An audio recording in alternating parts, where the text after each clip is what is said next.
what's up, man? Welcome to another Give Us the Launch Codes. Got another interview lined up Oh, for nice. this I liked one. I liked your last two, man. I can't wait to hear about this interview. Yeah, this is from a friend of mine named Matt. You might find him on Twitch. He goes by the username SweetBoyMatt3.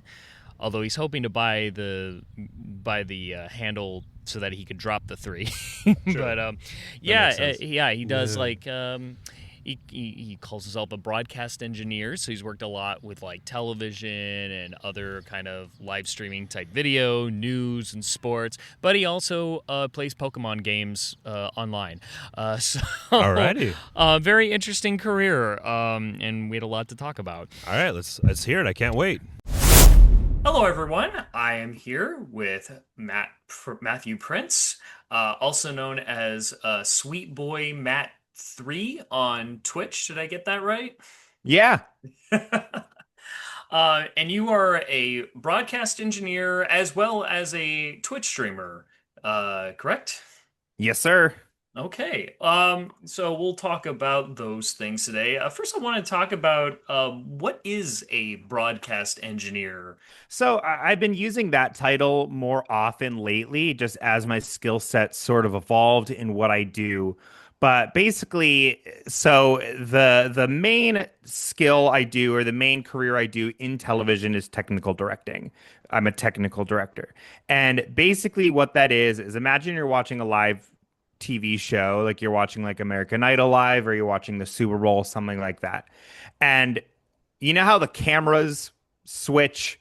It'll like cut to a different camera and then graphics will be inserted. That's me. If a camera change, it's because I pressed the button to do so. If a graphic is inserted, it's because I pressed the button to do so. I basically, similar to a film or a pre-taped television or film has an editor. The technical director is like the live editor. Like I'm cutting cameras live. I'm telling the cameras where to go. I'm telling them sometimes I am, sometimes I'm a director and a TD. But most of the time I'm working in an environment where I have a director. They tell me what camera to cut to and I cut to it. So yeah, I'm live cutting a live TV show. Lately, I've been using the title broadcast engineer a little bit more as my skill set increases. Now I'm at the point where not only can I cut cameras for you live, can I edit your show live, I can also build the infrastructure and the video environment in which it allows you to go live. Like I can show up with the equipment. If you have cameras, I can bring them into my system. I can run all the cables. I can make sure your internet is working great, and then we will go live. What have you worked in specifically regarding directing and technical directing? Is it like the news? Have you done sports? What's your resume there? It's a lot of different things. I started my career right out of college, and I went to a news station in Boston, WHDH TV in Boston. And my first job right out of college, I was a entry-level studio technician, which the way that path went was we would start operating RoboCams, and then you would work your way into video shading and playback. If we had clips, you'd play them, you'd make sure graphics are in the correct monitors and all stuff like that. And then we were in a position where that news station at the time, this was about 10 years ago at this point, that news station was an NBC affiliate, but they were breaking up. NBC wanted to have their own, owned and operated station. WHTH wanted to operate their own thing, so they split up, and they are now an independent news station. And at that moment, there was an opportunity where now that they were not constrained by NBC's schedule anymore and not having to do, cutting away to NBC shows and their programming and sports programming and everything like that, they were going to expand. They were going to have more hours of news. And I, having been a technical director in college and done it, in my college's TV studio and really enjoying that, I went to the boss's office and said, "Hey, I know I'm young, but there's an opportunity here. You guys are expanding. I want to technical direct, and I know the show really well. I promise you, I know it's a risk take a chance on a guy as young as me. I was like 22, but it'll be worth it. I'm a fast learner. I really want to do this. So they gave me a shot, and it was very successful. I TD'd there for 2 years, doing some of the primetime news things, programs. I did Blizzard coverage, which is still to this day, Blizzard covered in Blizzard coverage in New England is still one of the hardest gigs I've ever done because I have 12 remote shots. Every single one of them is white, and they say go to Worcester. And I don't know which of those 12 cameras is Worcester because I wrote down a list and you got to be fast. So that's still some of the hardest stuff I've done. I did Patriots and other Boston sports teams their victory parades because we won a lot during that time. We don't win as much anymore. So that's Well, okay. we all That was remember. yeah, that was a challenging gig too. So most of my most challenging jobs were my first gig right out of college, and then I moved to LA. And since then, I've done a variety of gigs. The main one in Los Angeles has been I am the broadcast director at Santa Anita Park for their horse racing seasons. I've been doing Ooh. that for about 7 years. And that's an environment where I am technical directing, which is cutting the cameras, as well as, being the show caller, broadcast director, where I'm telling all the cameras, hey, I need you to be here. I need this camera to swing left. I need this camera to focus on this horse, all that stuff. So it's a very busy day. So yeah, it's primarily been in the most recent years a balance between some news, a lot of sports, and some more DIY social media content, which has been more what I've been into lately and where the work has been taking me lately with the state of the industry. So I've been investing more time into that lately. Going more into that DIY social media content, because I see all sorts of things on social media from still images to videos for all sorts of purposes. What do you center on with that? Yeah, so kind of what's making me go there is sort of the state of the industry.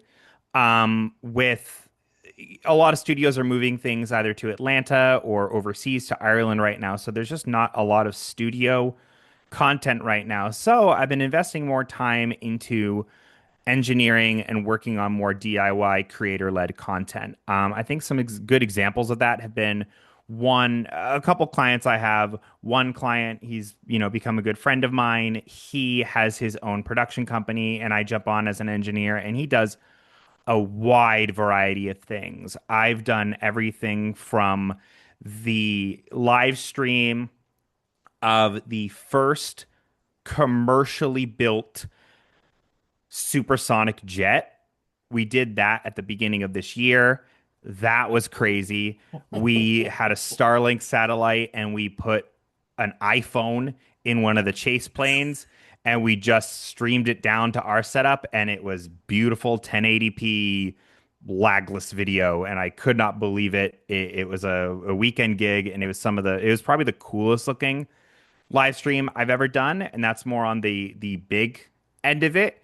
And then some more DIY stuff. I had one client that wanted her own streaming show. She was really interested in, her career was around space, and she just wanted a sort of a fun talk show, engaging show, sort of like almost like the Daily Show, but about space. And we literally just set up a camera, some lighting, a microphone, and a green screen in her garage. And we live streamed it and we got all the graphics in ahead of time and we made a live TV show out of this client's garage and it looked really nice. So there's a huge array of content that I've created in more of the DIY space. I've been going more in the YouTube direction lately. One client I have currently is New Rockstars on YouTube. If you're familiar with them, they are well known for the YouTube thumbnails of Thanos, and it says, "What was he cooking?" and stuff like that. Yeah, that's what they're really well known for.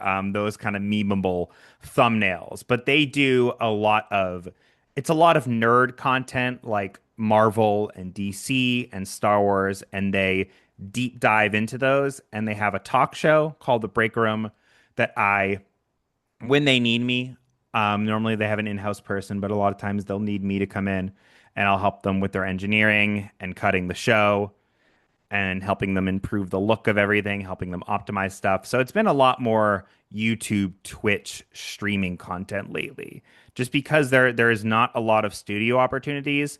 So I think there's so many of us that want to make TV and want to make shows, but there's no big opportunities with studios. So we're saying, screw it, we're going to make our own stuff. And it's been really, really good, really good, valuable experience and really enjoyable stuff to make. You say there's a lot less like studio. Are we talking kind of like legacy media company type stuff in terms of studio jobs? And then why is it moving to like Atlanta and Ireland? I'm actually not familiar with that. So let's say let's use like CBS as an example, right? Let's just Hmm. they're not like just them as an example. Let's say that they have like game shows, like they're trying to pitch a new game show and it's like 1 versus 100. And obviously we like have heard of that, but they're like, oh, we're pitching a new game show. I think it's been a combination of multiple factors since COVID, the massive wealth shift to, billionaires and stuff like that. There's not as much budget to pay people who don't make millions an hour. And then also post strikes with the writer strikes, and all those, industry-wide strikes. I think there's been sort of I don't want to call it a retaliation because it feels a little pointed, but there's been some retaliatory shifting of things. I'm working my way to get into the union, so I'm a union guy. I'm going to be on the sides of the unions, but I don't think they want to pay union rates, which I think are livable and fair wages and benefits and all that. So it is now cheaper for them at this point in time with, how expensive things in America are getting for them to fly every American contestant that they want on the show to Ireland, put them up in a hotel room, and then hire cheap Irish labor, which, not to say that, the Irish aren't excellent workers as well. But Damn but right. yeah, but it's like, they don't need to pay as much. Things are, more affordable over there. So it is literally cheaper for them to fly half the people to Ireland and get, cheap rental space there than it is to have, studio space here in Los Angeles and pay union wages, which, I think are fair wages. So that's a lot of it.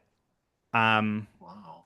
that's a big shift in the industry. So there's just it's a combination of that, them moving things to cheaper places, and then also I think we are coming out of sort of the green light frenzy that we've been in the last Yeah. 10 years of streaming companies and tech companies trying to build their libraries and Spending more um money than they have just to have a exactly library and seeing what exactly sticks. Yeah. yeah, and now they have those libraries and maybe the investment wasn't as good as they thought, so they're pulling back on the green light frenzy. So now if you notice, there's really not a lot of new television coming out right now, whether it's scripted or unscripted. It's kind of a slow point. So there's just so many factors just contributing to just there's not a lot of things being made by major studios and companies right now. My co-host and I talked about this a little bit in a couple previous episodes where we're noticing that seasons of our TV shows are getting shorter and shorter, and Right. it's like, it's like, do you want to make the same amount for cheap, or do you want to like pay the same, like have the same quality but less episodes to put out? Sure. Um, I my next question was going to be what's the most challenging type of broadcast you worked on, but unless it seems like the answer was working the news in blizzard days. That's one of them. And I remember for the longest time, I don't know if it was like self-confidence or like imposter syndrome, or I always told myself that I will never have a job harder than that first job out of college. And I think it sort of stopped me from growing skill wise for a while, just like mentally. And recently, my most exciting gig recently was I worked on the Kentucky Derby. I was there, I flew out to Kentucky and I was there technical directing for the company FanDuel, their coverage of Ooh, the Kentucky Derby. It was a lot that's of, big. yeah, it was a lot of analysis and interviews, segments and stuff like that. So it was very exciting and it was incredibly challenging, but I think I did a great job. And then afterwards, or maybe about like three-fourths of the way through the 2 weeks I was there, I finally realized I was like, this is the hardest job I've ever had. But I'm significantly more skilled, so I can handle it now. Like a big reason of why those jobs were so hard when I was young is because I was young and I was inexperienced. And they were challenging and they would still be challenging to this day, but I have 10 years of experience at this point. So I'm like, yeah, this is incredibly hard. I'm also incredibly good at my job. So it just, things that are incredibly challenging just don't feel as daunting anymore because I'm significantly more confident in my skill set and abilities. Was the Kentucky Derby like the largest like camera setup you've ever had to work with? It was almost not necessarily, I would say, because it's like you watch an NFL game, right? And Yeah. the NFL game is either broadcast by like Fox or like one of those major networks. Mhm. But ESPN is there and they're getting interviews, they're doing analysis from their own studio. It's just you don't normally watch an NFL game on ESPN, right? So Unless it's FanDuel Monday was, night. unless it's Monday night. So FanDuel's kind of like that, where we weren't the ones that you were going to watch the Kentucky Derby on because NBC has that, but you can tune into us for analysis. You could tune into us for, you know, um, interviews and extra content. So a lot of the cameras were feeds from from the track itself. Some of them were for NBC, and it was definitely a lot of cameras. But the most I've ever had is at Santa Anita Park because it's all of our own cameras. So with that one, I have like 30.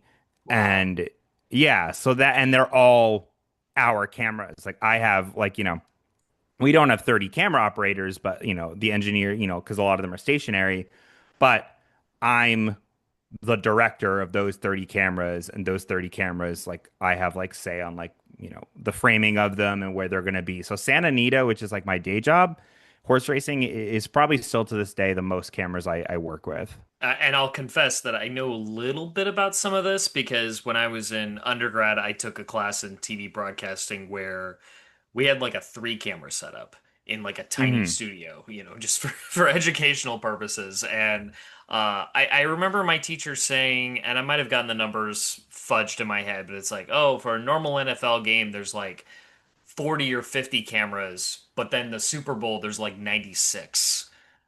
I believe and it. and I'm just thinking like, would you call it the studio kind of or the control room, I should say. The control room, Yeah. you have like I remember the like three monitors, and that's how you knew which camera is which. But you're dealing like it blows my mind, with you and when I watch sports on TV, it's like how do they keep track? How are they able to keep track of every single one of those screens at once? Yeah, it's a lot of work because, as you said, it's like, oh, like three monitors, three cameras. I'm used to like maybe a 2x4 row of big 4K televisions, and each one of those 4K televisions has a 4x4 grid of cameras. So there's eight total giant 4K monitors, and each one of those monitors has 16 sources on them. Now, a lot of them are duplicated, like maybe the left half of the room is a copy of the right half of the room. But yeah, you do. It can get really overwhelming. So it's a job where you really need to be organized and be like, all right, if I'm only going to use this camera once, I'm going to put it all the way up there in the corner and keep my main cameras directly in front of me. It does take a lot of organization. Is there any artistry in your work as would that actually would the artistry be more like the technical director who carries out the directions of the director, or would it be the director to kind of who would have the opportunity to be like, hey, can you do a shot like this, or can we cut this sort of way? Yeah, I think it depends on the environment. Like if we're in an environment where I'm the technical director and there is a show caller director like calling the shots, usually the look of the show would fall to them and they would have final say. And in that environment, I'm usually, just pressing the buttons. And if they make a wrong call, I will press the correct button and save their lives and they will thank me forever. But if you're working with a good director, I a lot of times will kind of like we will kind of call it like selling the director a shot, kind of, where if I have some downtime, I'll build a double box really quickly and put, the desk on the left hand side and the reporter on the right hand side, and maybe they weren't thinking of going to a double box, but I'll have the idea of like, oh, a double box would look good. Maybe they forgot they had that as an option. So I will build that real quick, put it in their preview monitor, and then they'll see that and they'll say like, "Oh, good call, cut to that." And then they'll cut to the double box. So when I am the technical director working with the director, I really try to be humble and not try to overstep or anything. Like I'm just like at the end of the day, whatever the director says is what I'm going to cut to. But I try to sneak little flares of creativity of like, here's what I would go to, and they could ignore it and just say that they want to go to the camera full, and that's totally fine. But I try to sneak in little subtle opinions where I can. I have a question here that says, "What's one broadcast you've been most proud of?" But I'm assuming it's that it would be like the jet one you were talking about. Yeah, that one Uh, is crazy. And I wasn't really like a main engineer on that. My friend Jared, like him, it was like sort of his brainchild and everything like that. But I just the team as a whole really came together and just made it happen. Like we had multiple engineers and even in that context, we had a mini control room. My main duty while we were live was I was working teleprompter, but my friend hired me because he knew I was a broadcast engineer and he was like, "Listen, I don't have more money for a broadcast engineer, but I do have the budget for a teleprompter. So can you get on the show, do a teleprompter where we're live, but honestly, what I'm going to need your help with most is like engineering this stuff and like running cables and blah, blah, blah, like that." And I'm like, "Yeah, sure, you got it." In my mind, I know that my job at the end of the day is to do the teleprompter, but I'm also like, having a hand in engineering and helping him like brainstorm the best, tech solutions to these things. But that whole team, camera people, engineers, it looked amazing. It is definitely the most cinematic thing I've been a part of. that sounds awesome. Is there any way to watch it? Oh You yeah, know. no, I have links to as many things as I can get available, just for my portfolio. I have them all on my LinkedIn as sort of like the closest thing to my reel right now. I'm working on a website, mattprince.tv, when it is ready. So I'm working on fleshing that out. But yeah, no, most of my best live streams that I've been a part of are on my LinkedIn and are available to view for, anyone who wants to and anyone who maybe wants to hire me. I was wondering if there was like a YouTube channel publicly that people could go to check out. But I guess your website when it's ready will show off some of your work with Yeah, the if like you yeah. if you want to watch the clips of the stream or the jet, let me find it real quick.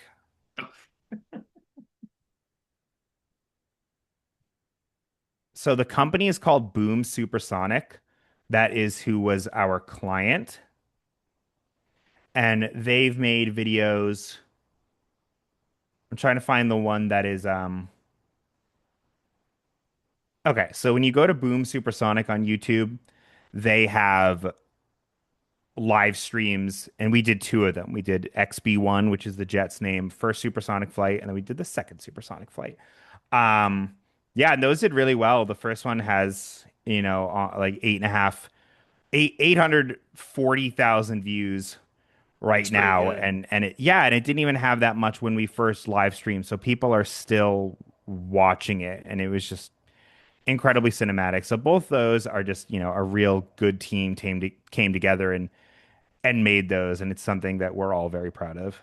In your job, have there been any like mistakes or snafus that occurred live in your work that I suppose makes for a funny story.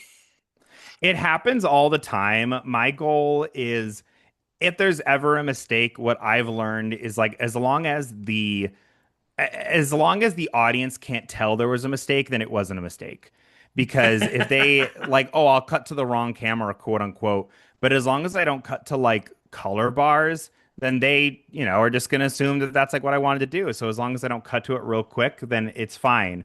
Although I do remember in one of my first years at my first job in Boston, I do remember being on air and apparently one of the talent had gone to the bathroom and they didn't tell anyone and their mic was still on and we're in the middle of a really intense story, then all you hear is a toilet flush. And that's significantly more common than you would think. You might I'm sure there's like super cuts of stuff like that Oh, I've online, watched but them. Yeah, like news oh bloopers. yeah. Yeah. Yeah, but if you do that stuff every single day, you're gonna like see it all the time. So that's the first one that comes to mind. That reminds me of like a time I was in high school theater and I was at like it was like an award ceremony, but it was an award ceremony that had like performances, kind of like the Tonys, but like for high schoolers in a Right. region. And the performers that like I think were gonna go on next. No, they had just gone off and they still had their mics on. And so like someone else was performing. They were like performing a scene from Pride and Prejudice. And there was all sorts of ridiculous chatter from backstage that we heard that made the audience like roar with laughter. And we all stood up and applauded when it was over, mainly just because the Pride and Prejudice actors kept it together the whole time. Yeah, So it's like, thank you for persevering through our inappropriate laughter. But yeah, that's funny. one thing I was always curious with like sports broadcasting is with live sport broadcasting is how do instant replays work? Because I always think like I'm always grateful when they happen, especially when like a baseball play happens, and I'm wondering like, whoa, what how did that happen? And I want to see that again, and just like how did they get that clip so quickly? Replay operators, that is an entire career, and they are some of the most skilled people I have ever seen. I do a lot of work at Spectrum Sportsnet, and those replay operators, it's as you said, these replays happen so fast. The director does not even have time to say, get that clip or I want a replay of that. The replay operator, usually they are or become incredibly familiar with the game. Like, let's say it's baseball. They become Hmm. incredibly familiar in the game. They know what was good. They know what was impressive. They know what the audience wants to see. And they will just lightning speed take that replay, and it's basically a replay machine that is recording constantly, and you have a little jog wheel that lets you like reverse it and stuff like that. So something amazing will happen, like whether it's like a pop fly or I don't know, like a home run or something. Yeah. They'll see it happen in real time. They'll take the jog wheel, they'll go back to it, they'll go to the start of the clip, they'll press in, they'll go to the end of the clip, they'll press out, they'll export that really really quickly to the play out machine, and they'll just tell the director like, got it. And then we, have all worked together for so long. The director just knows like that is a replay of the home run. I'm going to go to it. I'm going to trust this person that it looks good. And it's not just like, a replay of someone dropping their hot dog. It is just, it's a lot of trust. It is a lot of skill. And yeah, no, replay operators in high speed sports broadcasting environment is some of the most skill I've ever seen. That's amazing. Yeah, it's And crazy. It is with so little direction. You just do it and you just say, got it. And yeah, it's wild. well, so that I guess that kind of covers a lot of my questions on the broadcasting in general, but you're also on Twitch. Yep. How did that happen? COVID. I always wanted I always wanted to make content. Like I was the film kid in middle school and high school. I was the kid at the video camera. I was the kid at the YouTube channel, always making like movies with my friends. And it was, fun. Like some things got like, a good amount of views for like 2009 or whatever. Um, but I always tried to make Pokemon content, and the technology and, my budget as a kid, just wasn't there. I didn't have like capture cards. I didn't have equipment to like bring to either like emulate the Pokemon games or to capture my own gameplay and record it. It's just the technology was not there in the early 2010s. So I could never do it. I always tried to. Sometimes I would just film my DS and just like talk over it. And I would post a couple of those things and it just never really went anywhere. But COVID happened. We, for the first time in our lives, were all being taken care of by the government effectively. And I, had a little bit of money saved up and a lot of downtime. And I was just like, if there's ever a time to do this, it's now. So I built a really nice PC. I bought some, basic, very, very basic equipment, and I just started making videos because I had time to do so. It was a fun hobby. It was a fun way to like feel productive, during early COVID and quarantine. And yeah, no, I'm proud of a lot of the things I made. It's definitely a slow grind. It's something that's hard to do when you have a full-time job and you have a lot of freelance gigs and you have like like you want to support your family and stuff like that. But no, I have like just under like 3,000 on YouTube right now. Make like it's like a couple $100 a year, so it's not a lot, but it's something that I am passionate about. I put time into when I can, and I think it still has the ability to pop off someday. I think the content and the quality and hopefully my personality is there, all to make something that people would like to enjoy and watch. And can I ask real quick? We're recording this on Zoom, and your background, your image is what people see if you go if you go on his Twitch channel. It's like it's this frame, and in the background you have this blue and magenta lighting that a lot of YouTubers and Twitch streamers have, known colloquially online as bisexual lighting. Oh What yeah. why is that the definitive look for online streamers and a lot of YouTubers? Why is that? I don't know. It's like a lot of people like colors and like, they sort of have like color palettes and stuff like that they go to. I sort of settled on light blue, blue and purple and pinks. 'Cause I wanted to evoke chill. Like I didn't want it to be too masculine because that's not the audience I really want to build. That's not to be like men stay away because obviously like I'm a man, but it's just like I just wanted it to be a chill, welcoming, not too serious environment. And as you said, the bisexual lighting, which I do identify as bisexual, so it works out that way. But yeah, I don't know. I just wanted it to be chill, communicate chill, non-threatening, cool. Like this is a safe space. Like I'm not like too manly to have pinks and stuff like that. So like immediately communicates like this is a man who doesn't take himself too seriously, and it's hopefully communicates a safe space right away. Did you have to do research to figure that out, or did you just kind of base that on like what other people are doing and how that look made you feel? I always liked like especially like in the 2010s, like mid 2010s, I always liked kind of like the vaporwave aesthetic, like that sort of like wave that like went over culture and design and stuff like that. And I've kind of just stuck with it since. I feel like that was like kind of the look when I first started having an adult online presence in college, and I just kind of just evolved it over time. It's when I became sentient as an adult. That's what was popular, so I just kind of stuck with it and like developed it over time. Now, I remember, and I say I remember like I'm uniquely old, but I don't know. I think you might actually be older than me. So you would remember this too, just sort of when YouTube decided that short videos that it wasn't just going to be short videos anymore. They're going to have long videos, and live streaming was a thing. And then there was YouTube live streaming, and then I started hearing about this thing called Twitch, and then I think Discord is also like a live streaming thing. What is I'm clearly not as well versed on this, but what is sort of the difference between these three platforms now? Why do one versus the others?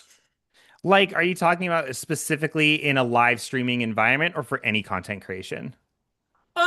Yeah, like any content creation, like I mean, obviously YouTube is kind of like for every kind of video, but for your specific work, I mean, you could do this on YouTube, but you do this on Twitch. And so, what is it about Twitch that makes it different from YouTube or other live streaming platforms that are out now?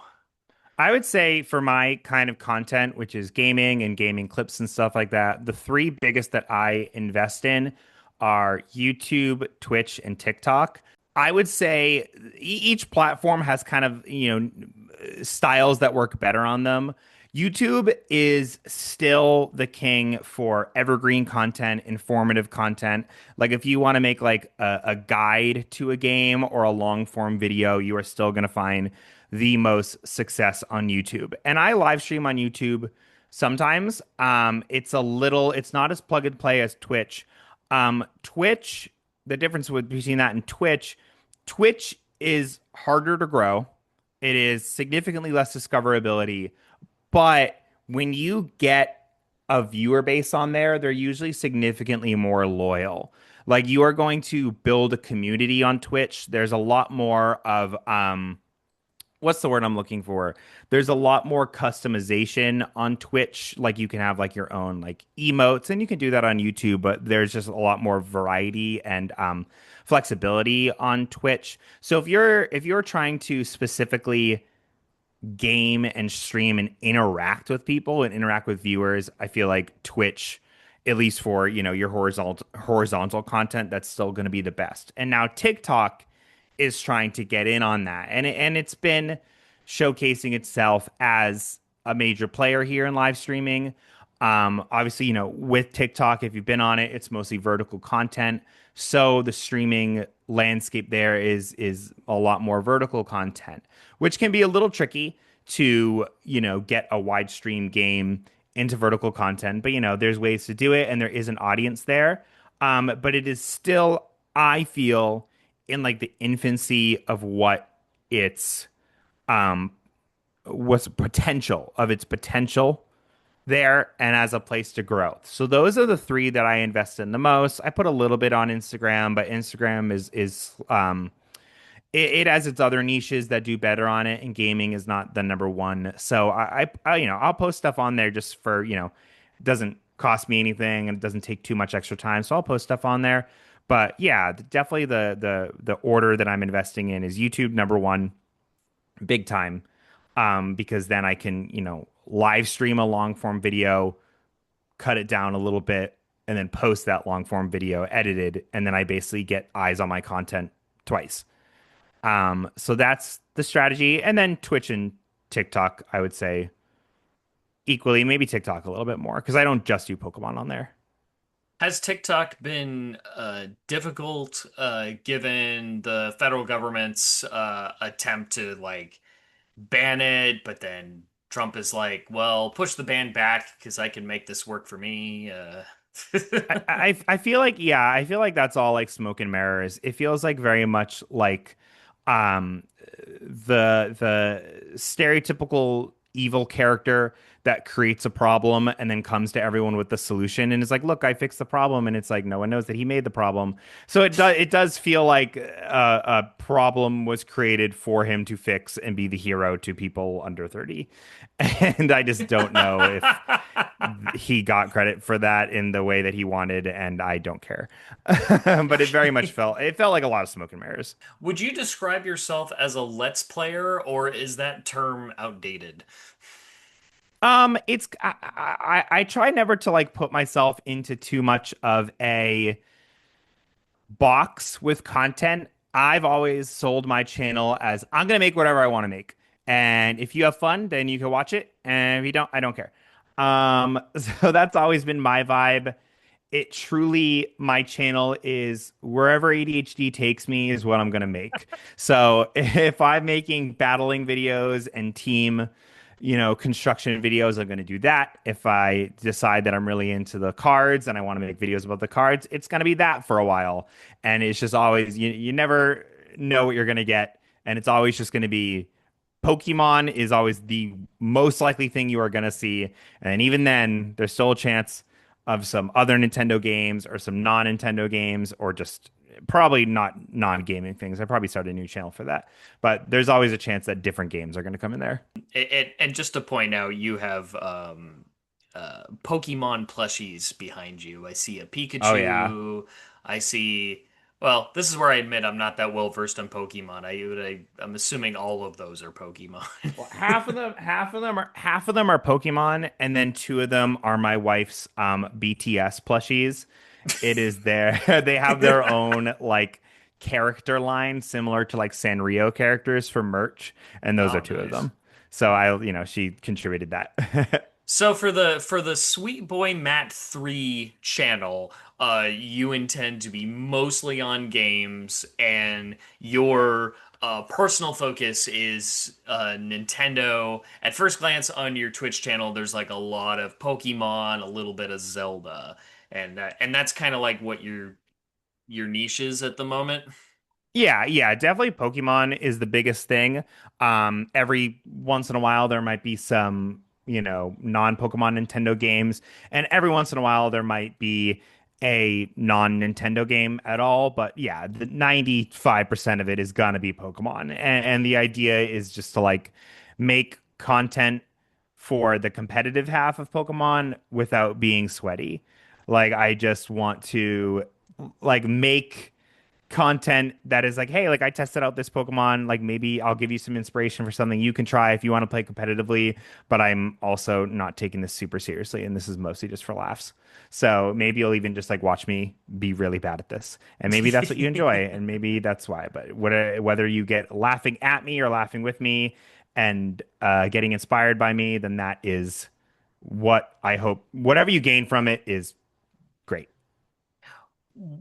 What is like the most broadly popular type of gaming that is on Twitch right now that you're either competing against or trying to counter program for your niche? It's like Pokemon is popular, and there's a lot of creators who do it. We're kind of in like a lull right now because we're in between games.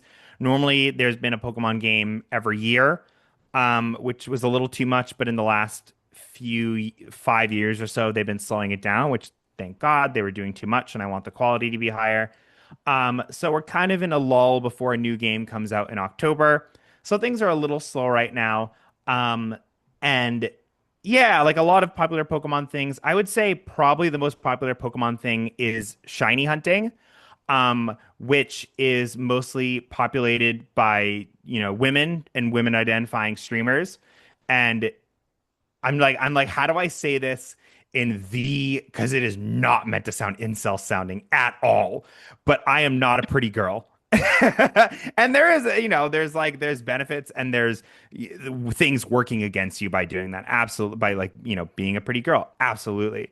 But, they tend to like people like watching pretty girls do stuff, good for them. That's awesome. But, I am a man with a receding hairline and graying beard, so I'm naturally not going to get the same audience as pretty girls do. And that's okay.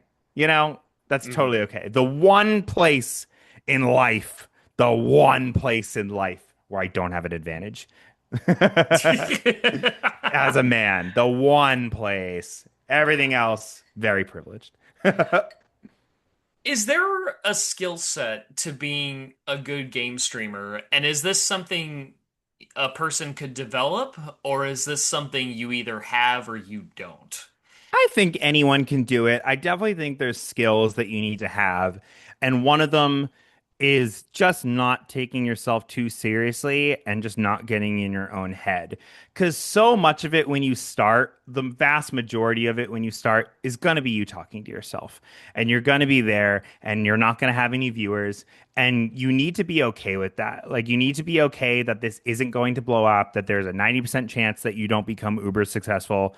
And you need to have fun doing it by yourself and talking to no one. And then eventually you'll find your audience.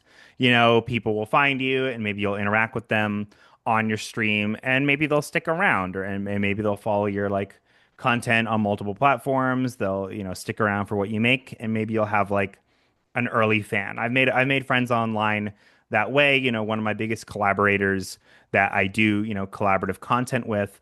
I had some downtime at work the other day or years ago, and I was just like, yeah, let me like look at like what people who have a tiny bit more success than me, like what are they doing? Like let me like, look up other people, and I found this one guy, Quinn. He was streaming to like I don't know, maybe like a dozen people or so. And I jumped in and I started talking, and we had like he was responding to my content, my comments, and I was thinking that he was funny. So I followed him. I was in the next few streams, like commenting, and now we're friends online. We've made content together, and now I was like one of the first people that was on his stream. And now he's huge. Now he has like 300,000 subscribers on YouTube. Like it's his full-time job. But I caught him when he only had a few people watching, and I was one of those few people. So, I found a lot of success in being the viewer that for other people's streams that I would want in my own stream, because then you're making a community. So I was just like, all right, like I wish people would engage with my stuff. I'm going to engage with other people's stuff who is like a comparable size to me. We become friends. We make content together. We help each other grow. Um, but yeah, I would say a skill. You gotta be good at yapping. You gotta be good at talking to yourself. You gotta be good at entertaining an audience of zero, because that's what a big majority of it is going to be at first. And maybe it becomes something, maybe it doesn't. But if you're not having fun with it, people can tell, and they won't watch you. So you just need to be able to have fun. You just need to have fun not succeeding at it, and that's okay. Not succeeding in like a monetary or like growing way. Just like if you had fun talking to no one and playing your game, maybe one person popped in. Yeah, you just if you're not having fun, then don't do it. Is there like a pressure to make sure there's no dead air, like while you're playing your game? Because I play video games by myself a lot, and like I almost never talk. Yeah, you're just sitting alone and It- on your couch, just like, all right, I'm going to go there now. I'm kind yeah. of naturally like that. I kind of do like narrate a lot of what I'm doing kind of naturally when I'm alone, so it kind of works out. But yeah, there's pressure to not have dead air, and I won't lie and say that I'm good at that. Like sometimes I probably go in the direction of talking too much. And you know what the funniest comment I ever got on it comes in that realm. This is the best comment I ever got. I'm gonna pull it up on my because I have it screen capped. I'm gonna pull it up, and this is on my YouTube channel, which is like just a video on demand of like one of my streams, like a cut down Mhm. stream. And this person says, this channel just isn't for me. You are great at battling and a respectable player. However, your YouTube personality is so annoying. I just can't get over it to enjoy the battles. Keep up the great work. I hope your channel pops off. Good luck to you, sir. And it was so matter of fact. I was cackling because they were like, "You are so annoying. Not for me. I still wish you success. No ill will." And then all I responded was, "OMG, I love this comment so much because I'm aware I'm annoying, but cannot believe someone thinks I'm good at battling. Thank you, pal. Heart." And it was just so funny to me. Like, what compels someone to say that? And the So fact that it funny. needed, because I think most of us kind of think that maybe we watch a video, we find a random video and we decide we don't like it, and we're like, I'm Sure. not really interested in the YouTuber, but that doesn't mean we wish ill will of that person. We're Yeah, like, most of the if they time you do just move fine, on. yeah, if they're doing fine, all right, good for them. Not my thing, but good for them. Yeah. For this person to be like, I personally find your personality grating, but I think you still deserve success. I'm going to comment on your video, put it in the algorithm, and hopefully other people enjoy you, good sir. I couldn't believe it. I was like, I'm annoying, but at least I'm not communicating bad person. So I guess I'll take that. Something that clicked in my head is like because I was thinking about like you got to be good at talking, you got to be good at, or yapping as you say, and keeping the air alive.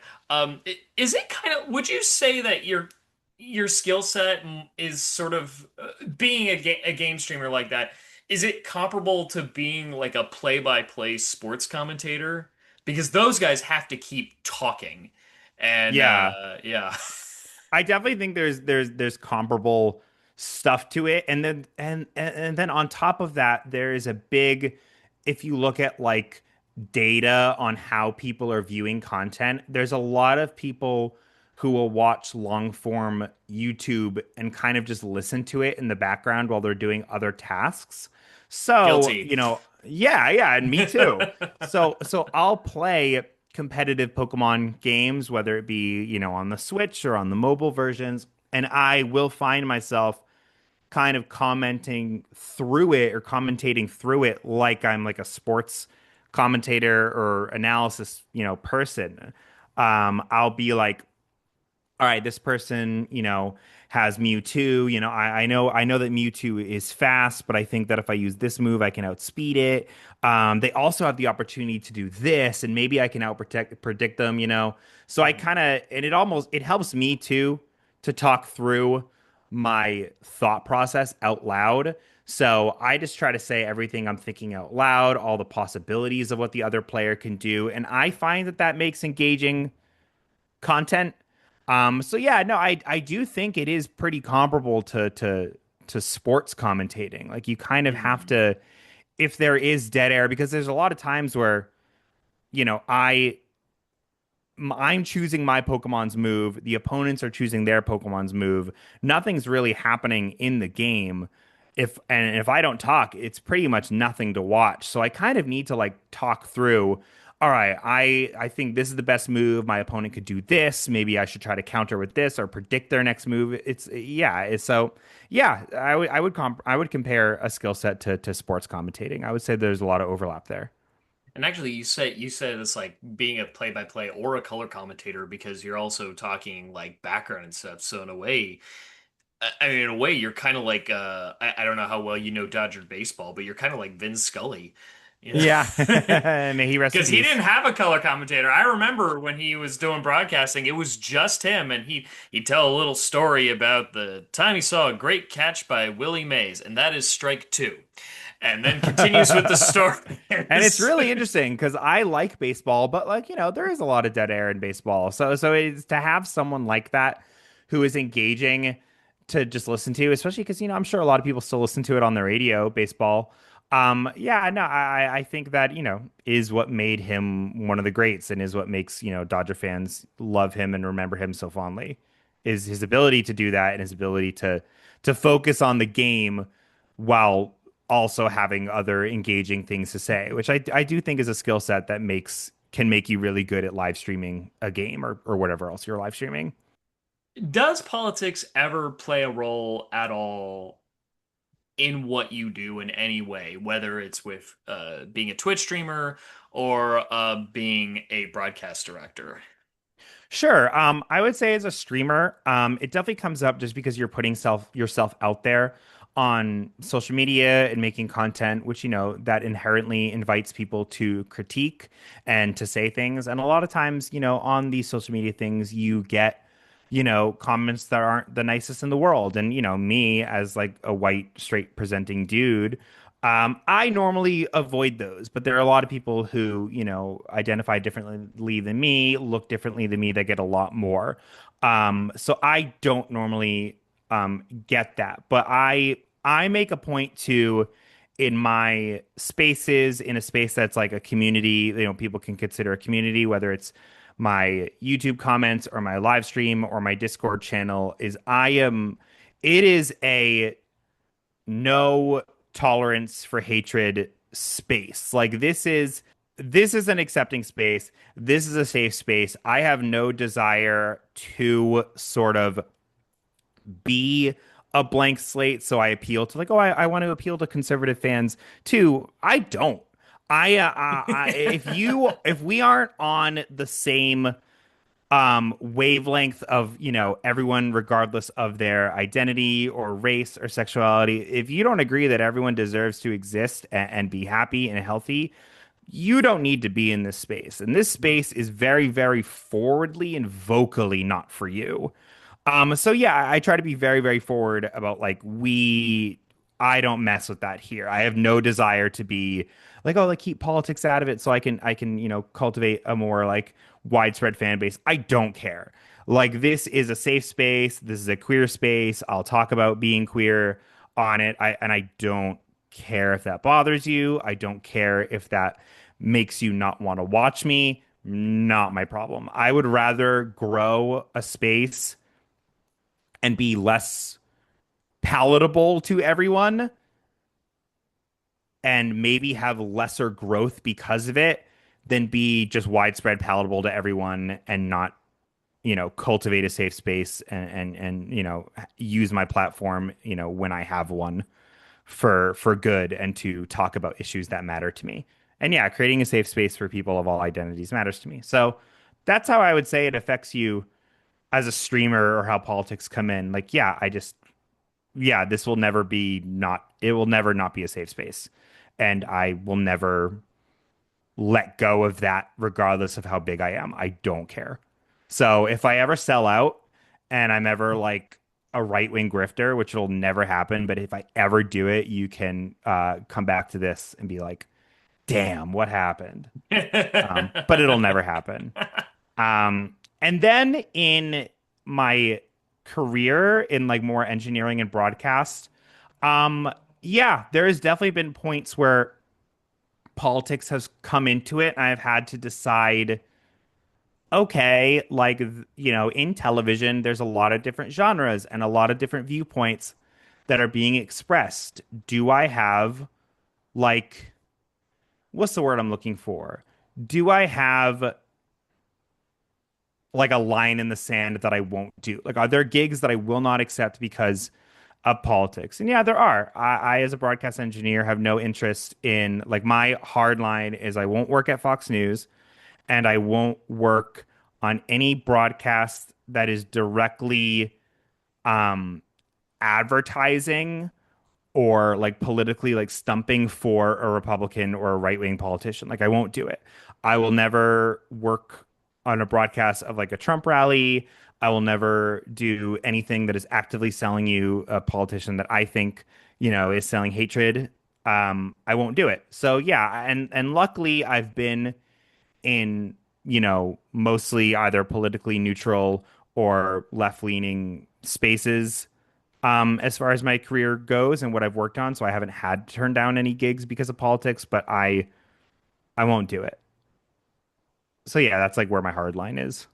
Do you ever think about your work as a streamer and a broadcast director when you go to the pool, when not pool, polls? Do you ever think, how will this election affect my career?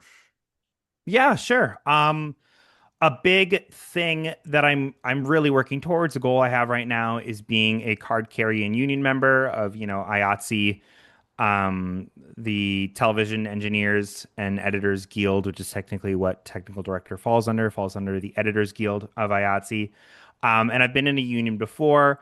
I believe in unions. I think that they are a safety net for workers. I think bargaining power and collective bargaining power and working together like that is an amazing way for the lower class to have power in the workspace.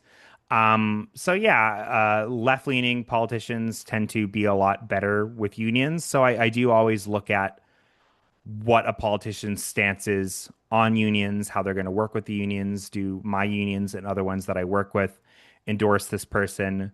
So yeah, no, my career is affected by politics a lot. A big part of it being the unions that I am working really hard to be a part of.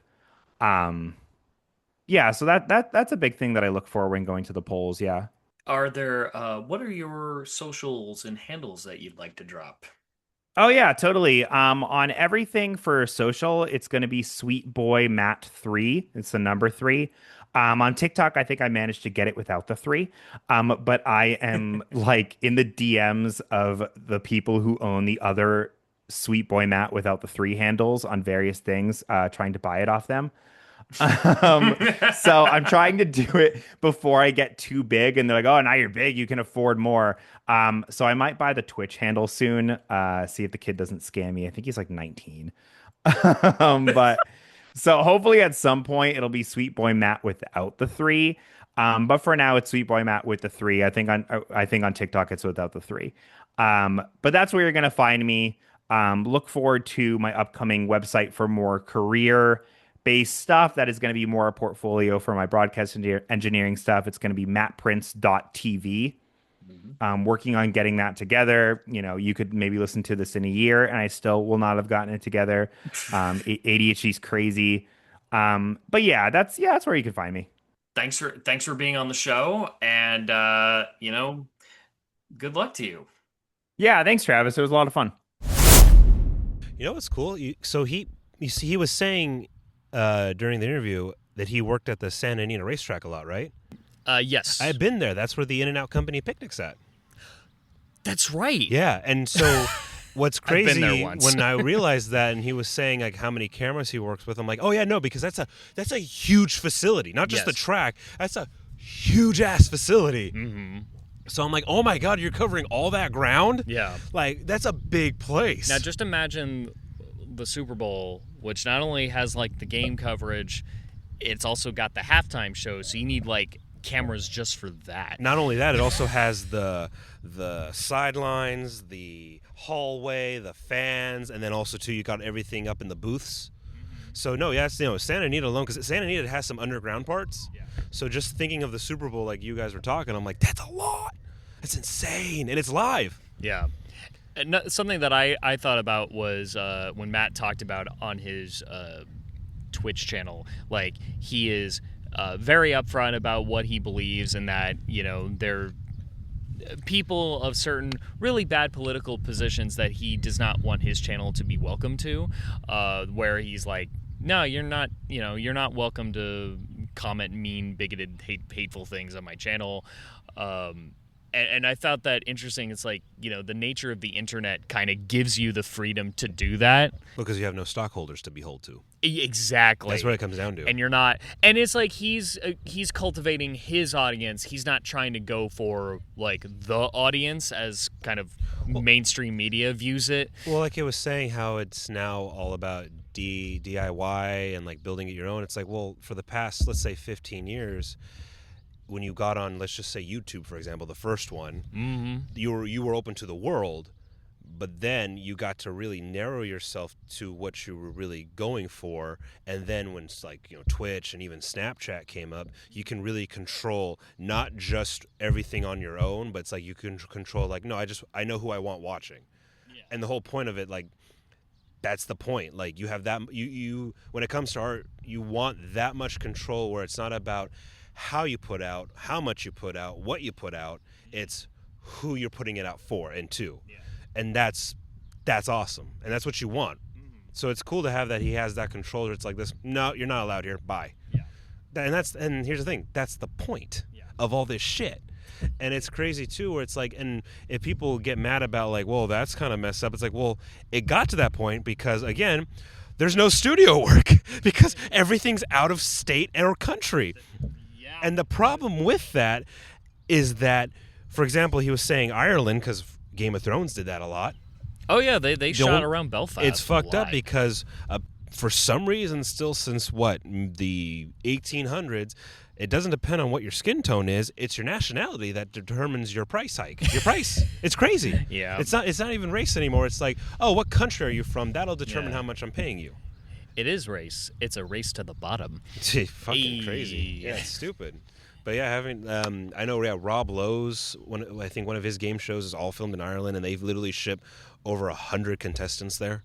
And it's like cheaper, like by apparently like a crazy margin. Not like, oh, we're saving a few thousand bucks. It's like, no, we're saving millions. That's just... It's just fucked up. It's just fucked up. The times are changing, as Bob Dylan says. I know, and we don't get a fun montage like in Watchmen. No.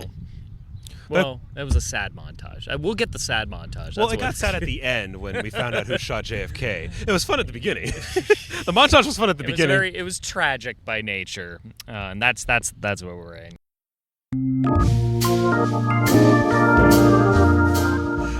No, dude, that was another great interview. Thanks for that. Thank you for bringing that to us. That was awesome. Everyone, I hope you enjoy. Travis is just killing these interviews right now. Thanks, Tom. You're welcome, man. Alrighty, well, we hope you all enjoy us. You said we're on Patreon now, correct? We are on Patreon. Gosh darn, that's awesome. We're moving up. Just enough money to get in and out, folks. That's all we want right now. That's all we want. I'm gonna keep saying that because once we get in and out money, then I'm gonna say Lucille's money. Yeah. And then I'm gonna say, much to Angel's chagrin, I knew you were gonna say that. I knew you were gonna say steakhouse money. And then the bear money. The bear.